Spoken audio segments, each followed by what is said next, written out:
Hello students, types of operating system में next है हमारा multi programming operating system. In order to overcome the problem of underutilization of main memory and CPU, the concept of multi-programming was introduced in the operating system. देखिए multi programming की requirement क्यों हुई? जो CPU का utilisation है वो कम हो रहा था नॉर्मली, तो बैच ऑपरेटिंग सिस्टम या डॉस ऑपरेटिंग सिस्टम में कंप्लीटली हम CPU को यूटिलाइज नहीं कर पा रहे थे. तो मेन मेमोरी और CPU के यूटिलाइजेशन को बढ़ाने के लिए नेक्स्ट कंसेप्ट आया है मल्टी प्रोग्रामिंग ऑपरेटिंग सिस्टम का concept. Multi programming increase CPU utilization, that CPU always has one job to execute. Multi programming क्या करती है? इंक्रीज करती है CPU के यूटिलाइजेशन को. मीन्स CPU के पास हमेशा एटलीस्ट वन जॉब तो होता ही है एग्जीक्यूट करने के लिए. ठीक है, मल्टी प्रोग्रामिंग जैसे नेम से आपको पता चल रहा है, मल्टी मतलब बहुत सारे प्रोग्राम्स हैं ऑपरेटिंग सिस्टम के पास एग्जीक्यूट होने के लिए. तो जब मेन मेमोरी में at a time more than one program present रहते हैं, देन उनका एग्जीक्यूशन होता है. तो उस कंसेप्ट को हमने क्या कह दिया? Multi programming operating system. In multi programming the concept is carried by placing two or more user programs in main memory. देखो आप लोगों ने सबने पढ़ा हुआ है सेकेंडरी मेमोरी और मेन मेमोरी. जब भी आप कोई फाइल सेव करते हो, फाइल बनाते हो, देन आप उसको सेव करते हो, तो फाइल कहाँ पे सेव होती है? सेकेंडरी मेमोरी में होती है. D drive, E drive, F drive, जहाँ भी सेव होती है वो सब कहाँ होता है? सेकेंडरी मेमोरी में होता है. लेकिन जब किसी फाइल पे आप क्लिक करते हो उसको एग्जीक्यूट करने के लिए या उसको ओपन करने के लिए, देन वो फाइल प्राइमरी मेमोरी या मेन मेमोरी में आकर ओपन होती है. मेन मेमोरी या रैम आपका वो पार्ट होता है जहाँ पे फाइल ओपन होती है. तो मल्टी प्रोग्रामिंग का कंसेप्ट क्या है कि आपकी मेन मेमोरी में एक से ज़्यादा प्रोग्राम एग्जीक्यूशन के लिए हैं.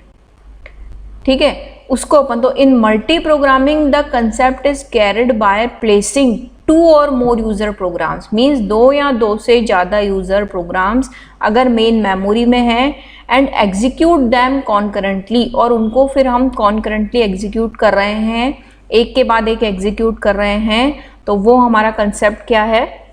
मल्टी प्रोग्रामिंग का कंसेप्ट है. ठीक है, अब मल्टी प्रोग्रामिंग की कुछ एडवांटेजेस भी हैं. मल्टी प्रोग्रामिंग का कंसेप्ट हम लाए क्यों थे? CPU का यूटिलाइजेशन बढ़ाने के लिए, क्योंकि batch operating system, DOS operating system में कोई भी task one by one perform हो रहा था, तो प्रॉपरली ऑपरेटिंग सिस्टम की या CPU की यूटिलाइजेशन इंक्रीज नहीं हो पा रहा था. तो increase CPU utilization by eliminating idle time of CPU. CPU का आइडल टाइम मीन्स बेकार टाइम, जिस टाइम पर वो कुछ नहीं कर रहा होता है, उस टाइम को एलिमिनेट करके हटाकर CPU के यूटिलाइजेशन को बढ़ाया जाता है मल्टी प्रोग्रामिंग में. Next, multi jobs can execute simultaneously. Simultaneously मतलब होता है पैरेलली, एक के बाद एक. तो बहुत सारे जॉब एग्जीक्यूट होते हैं simultaneously to increase CPU utilization. ठीक है, तो ये इसका नेक्स्ट एडवांटेज है कि CPU यूटिलाइजेशन को बढ़ाने के लिए मल्टीपल जॉब्स को एग्जीक्यूट किया जाता है साइमल्टेनियसली. मल्टी प्रोग्रामिंग के बाद नेक्स्ट है हमारा multi processing operating system. Most of the time आप लोग कंफ्यूज हो जाते हो कि multi programming and multi processing both are same things, but ऐसा नहीं है. मल्टी प्रोग्रामिंग और मल्टी प्रोसेसिंग दोनों अलग अलग तरह के ऑपरेटिंग सिस्टम होते हैं. मल्टी प्रोग्रामिंग ऑपरेटिंग सिस्टम में आप बहुत सारे प्रोग्राम्स को एग्जीक्यूट कर रहे होते हैं मेन मेमोरी में लाकर, वो मल्टी प्रोग्रामिंग ऑपरेटिंग सिस्टम है. मल्टी प्रोसेसिंग में देखिए क्या होता है, these type of operating system have multiple processor. Processor जो होता है मल्टी प्रोग्रामिंग में एक ही CPU होता है, एक ही कंप्यूटर होता है, एक ही प्रोसेसर होता है, एंड उसके थ्रू जस्ट हम मेन मेमोरी में दो या दो से ज़्यादा प्रोग्राम्स को एट अ टाइम ला सकते हैं, that is multi programming. But in case of multi processing operating system, multiple processors exist in operating system which share their memory. अब मल्टीपल प्रोसेसर क्या करते हैं, एक कॉमन मेमोरी को शेयर कर रहे हैं एंड इनपुट आउटपुट डिवाइसेस को कर रहे हैं. प्रोसेसर बहुत सारे लगे हुए हैं, लेकिन वो सब हैंडल कैसे हो रहे हैं, सिंगल इनपुट आउटपुट डिवाइसेस के थ्रू हैंडल हो रहे हैं, और शेयर भी वो एक मेन मेमोरी को, कॉमन मेमोरी उनकी है. By using input output processor enhance the efficiency of computer system by making possible the concurrent execution of input processing and output operation. मतलब इससे क्या होगा, आपके कंप्यूटर सिस्टम की एफिशिएंसी इंक्रीज होगी मल्टी प्रोसेसिंग के थ्रू. जहां आप कहते हो कि आप एक बार में इनपुट ही कर सकते हो, एक बार में आउटपुट ही ले सकते हो, मल्टी प्रोसेसिंग के केस में जब एक से ज़्यादा प्रोसेसर सेम मेमोरी पर वर्क करेंगे तो आप इनपुट एंड आउटपुट का काम एक साथ कर पाएंगे. ठीक है, इनपुट प्रोसेस भी आपका एक साथ होगा, आउटपुट ऑपरेशंस भी आपके एक साथ परफॉर्म होंगे, क्योंकि हर एक प्रोसेसर एक अलग टास्क को परफॉर्म कर रहा होता है. उसको हम कहेंगे multi processing operating system. Multi processing मतलब मल्टीपल प्रोसेसर्स जिसमें हैं. ठीक है, जैसे यहाँ पे आप डायग्राम में देखो, मेन मेमोरी कॉमन है, ठीक है, सीपीयू अलग अलग है, मीन्स वही प्रोसेसर अलग अलग हो गए, सबके इनपुट आउटपुट यूनिट्स अलग अलग हो सकती है, लेकिन मेमोरी हमेशा कॉमन होगी. मे बी पॉसिबल कि उनके इनपुट आउटपुट यूनिट्स भी सेम हो, लेकिन अलग अलग भी हो सकती है इनपुट आउटपुट यूनिट्स, लेकिन उनकी मेन मेमोरी हमेशा कॉमन होगी in case of multi processing operating system. Multi processing operating system के कुछ एडवांटेजेस भी हैं. Multi processing enhance the performance of computer system. Enhance means बढ़ाना. Multi processing operating system computer system की performance को बढ़ाता है बाय परमिशन देकर parallel processing of different portion of program. एक ही प्रोग्राम के डिफरेंट पोर्शन को जब आप एक साथ एग्जीक्यूट करोगे तो ऑटोमेटिकली ही आपके कंप्यूटर की परफॉर्मेंस इंक्रीज होगी, आपका प्रोग्राम फास्ट स्पीड में एग्जीक्यूट होगा. In addition to the CPU, it also facilitates more efficient utilization of all devices of computer system. भाई हम एडिशनल सीपीयू अटैच कर रहे हैं तो उससे हमें और एडवांटेज क्या होगी कि हमारे कंप्यूटर सिस्टम से जुड़ी हुई जितनी भी डिवाइसेस होंगी उन सब का भी एफिशिएंट यूटिलाइजेशन स्टार्ट हो जाएगा. सीपीयू तो यूटिलाइज होगा ही होगा प्रॉपरली, बट उसके अलावा आपकी जितनी भी डिवाइसेस जुड़ी हुई हैं, स्पीकर, प्रिंटर, स्कैनर, तो उन सारी डिवाइसेस को हम एक साथ यूज़ कर पाएंगे using multi processing operating system, using multiple processors को एक साथ यूज़ करके आप वो सारी चीज़ें परफॉर्म कर पाओगे.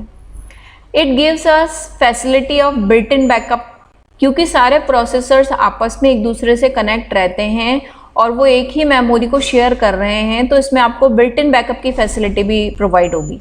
मतलब अगर आपका एक प्रोसेसर कोई ख़राब हो जाता है तो इसका मतलब ये नहीं है कि उस प्रोसेसर से किया हुआ वर्क आपका लॉस हो गया, वो अभी भी है, उसमें आपको बैकअप मिल जाता है, आपकी मेमोरी कॉमन है, तो आप किसी दूसरे प्रोसेसर के थ्रू उस डेटा को एक्सेस कर सकते हैं. तो बिल्ट इन बैकअप की फैसिलिटी भी प्रोवाइड करता है. डिसएडवांटेजेस भी हैं कुछ इसकी. A special and good performance operating system is required to schedule, balance and coordinate the input, output and processing activities of multiple CPUs. देखिए, एक साथ बहुत सारे CPUs को वर्क कराना किसी कॉमन प्रोग्राम पर या कॉमन मेमोरी पर इजी नहीं होता. उसकी स्पेशल और अच्छी परफॉर्मेंस के लिए क्या ज़रूरत होती है, उसके शेड्यूल में बैलेंस हो, input output devices, processing units जितनी भी हैं वो सब आपस में कोऑर्डिनेट करके चलें. तो मल्टीपल सीपीयूज़ में ये एक डिसएडवांटेज है. इन सब का कोऑर्डिनेशन बिठाना, इन सब का बैलेंस बिठाना, ये बहुत ही चैलेंजिंग टास्क हो जाता है यूज़र के लिए. अ main memory of bigger is required. Bigger size means main memory हमें बिगर साइज़ की रिक्वायर्ड होती है, क्योंकि multiple processors, multiple CPUs single memory पे वर्क कर रहे हैं तो उनको मेमोरी की स्पेस भी उतनी चाहिए होगी, साइज भी उतनी चाहिए होगी, ठीक है। तो यहाँ पे बिगर साइज की मेमोरी रिक्वायर्ड होती है, क्योंकि एट ए टाइम आप काफ़ी सारा मेन मेमोरी जहाँ पे आपका प्रोग्राम एग्जीक्यूट हो रहा है, तो किसी प्रोग्राम के मल्टीपल टास्क एक साथ एग्जीक्यूट हो रहे हैं तो आपको ज़्यादा बड़ी मेन मेमोरी की रिक्वायरमेंट होगी। इट इज़ वेरी एक्सपेंसिव, इस वजह से ये एक्सपेंसिव भी बहुत होता है, महंगा भी बहुत होता है। एग्जाम्पल, बैंक्स में काम आता है, रेलवे में काम आता है, ठीक है। इसमें हिंदी में किसी ने समझने के हिसाब से लिखा हुआ है, बट आप इसको लिख सकते हैं कि ये आपको बैंक में काम आता है। और उसके अलावा वैसे अपन बात करें तो मेन फ्रेम सिस्टम्स काम में आते हैं। मल्टीपल प्रोसेसर सिस्टम तो हम कहीं पे भी, हमारे यहाँ पे भी काम में ले सकते हैं, ठीक है। तो इसके एग्जाम्पल्स आपको नोट करने की रिक्वायरमेंट नहीं है। Okay, thank you.